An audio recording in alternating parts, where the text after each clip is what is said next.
One of the first jobs on my to-do list for the autumn and winter prep is to get my raised bed area sorted. Now in front of my greenhouse I have this lovely little area that's enclosed with a small wire fence, and a couple of years ago these raised beds were built and they're holding up really well. I have cleared a little bit more area now in this enclosed bit where I could hopefully build a few more raised beds so I can grow even more produce. So what I need to do is look at getting these raised beds ready for the next season. Now, as you can see, they're pretty much weed free. And that's what I love about my raised bed area compared to the allotment beds that I have that are on the ground, that are an absolute nightmare when it comes to perennial weeds. I'm always fighting the bindweed, the brambles, the creeping buttercup, the couch grass. I'm always struggling to keep them super weed free, and this is why I wanted to create this raised bed area. Now as you can see, they're nice and deep, and they've been filled previously with cardboard, mulch and compost, and because they are so thickly and heavily mulched and filled, it's really difficult for any of the weeds to get through. Sometimes you find the odd little weed on top gets blown across, but generally I find raised beds so much easier to look after. So all I'm going to do with this is just give it a very quick weed. There's some very small weeds in here, so I'm just going to go through it, make sure I get all of the weeds and any of the old debris out, and then I'm going to put a nice layer of cardboard on here.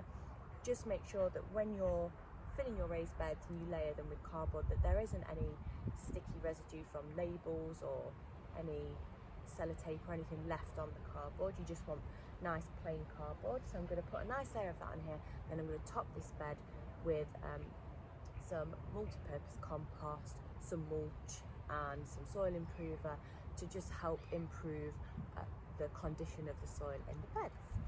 I would like to grow some of my garlic and onions again in my raised beds because they did really well last year, and in that bed that I'm going to do for the garlic and onions, I'm just going to use multi-purpose compost. I don't really want to be using any of my mulch or soil improver because it's a little bit too strong for the bulbs and the cloves.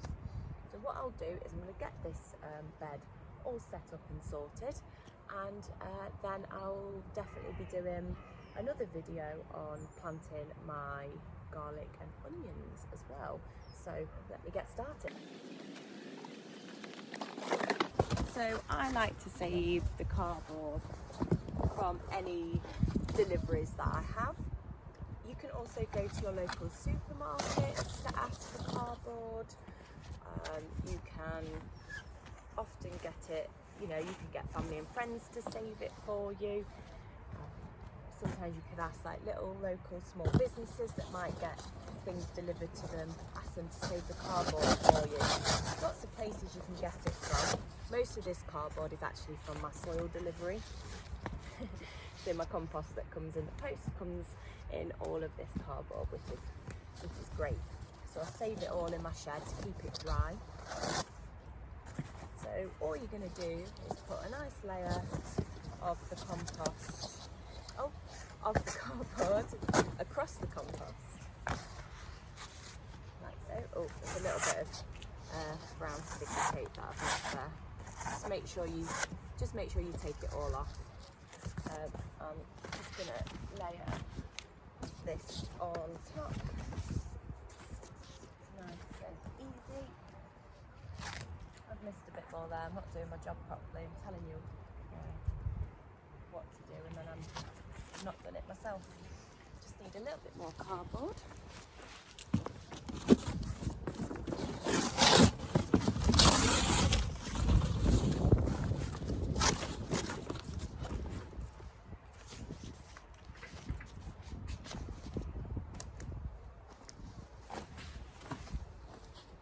And then once I've done this, the next thing that I'm going to do is I'm going to top all of this with some compost.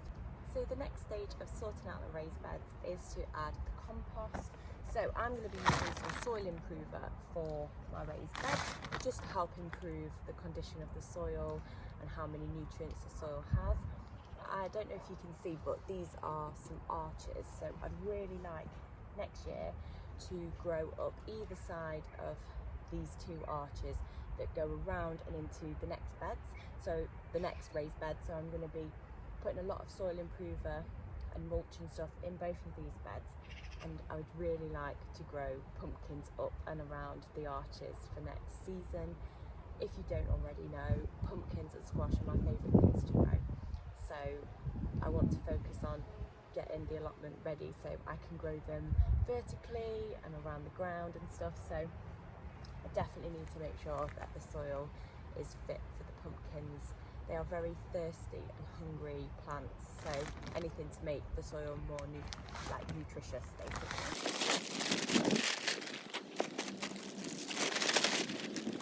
Now, I did let my bags of compost get a little bit wet outside my house because obviously the weather has been rather wet for the past couple of weeks, so it's all a little bit sticky. So I'm just going to break it up and get these raised beds heavily sort of mulched and sorted with some soil. I think what I'm going to do is put a nice sort of thin layer of this on top of the cardboard, and then what I'm going to do is finish topping up this raised bed with just some multi-purpose compost.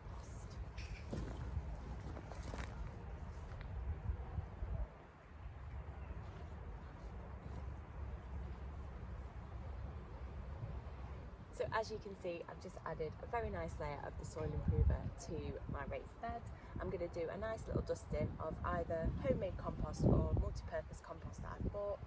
I need to have a look to see how much compost I have.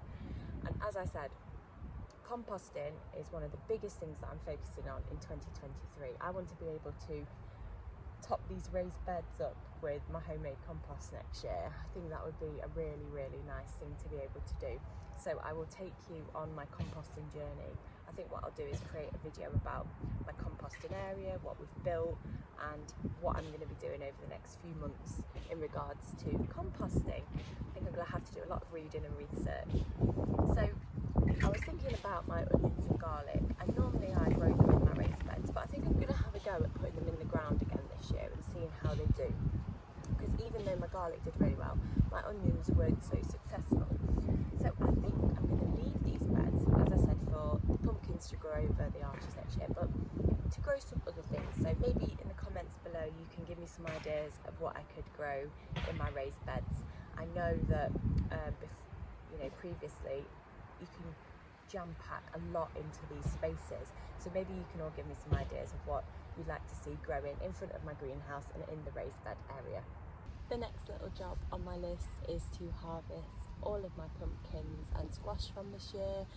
I didn't grow as many varieties as normal, but I definitely have some nice little ones to harvest to show you. So I'm going to harvest them and put them all here so you can see what I've got.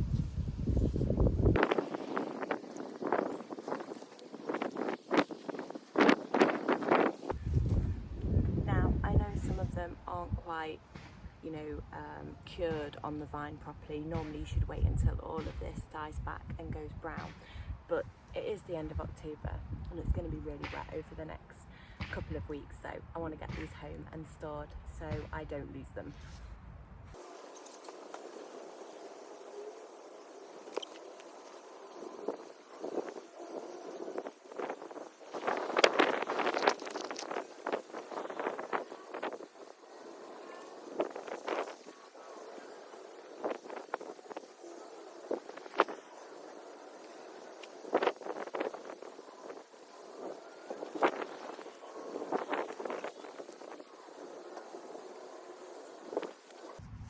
I have such a lovely selection here of different pumpkins and squashes that I've grown, but this isn't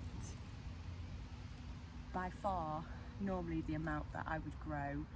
I normally have a bigger selection, I normally have wheelbarrows full of them, but unfortunately this year mostly to do with like my personal life, like working so much. I've not been able to get down here as much as possible, or as much as I would have liked to over the spring and summer. It's been difficult growing things. I moved house last year and I've only really just got set up in my garden, so I didn't have everything ready to have a very productive season down here on my allotment. But that's going to change for next year. So one of the biggest things I'll be focusing on again next year is growing my pumpkins and squash and growing a giant pumpkin. I absolutely love growing them. They're my favourite thing to do. So I'm going to get these home and get them stored properly in like my utility in my kitchen, and then I'm going to be making some really nice pumpkin and squash soups to eat over the autumn and winter.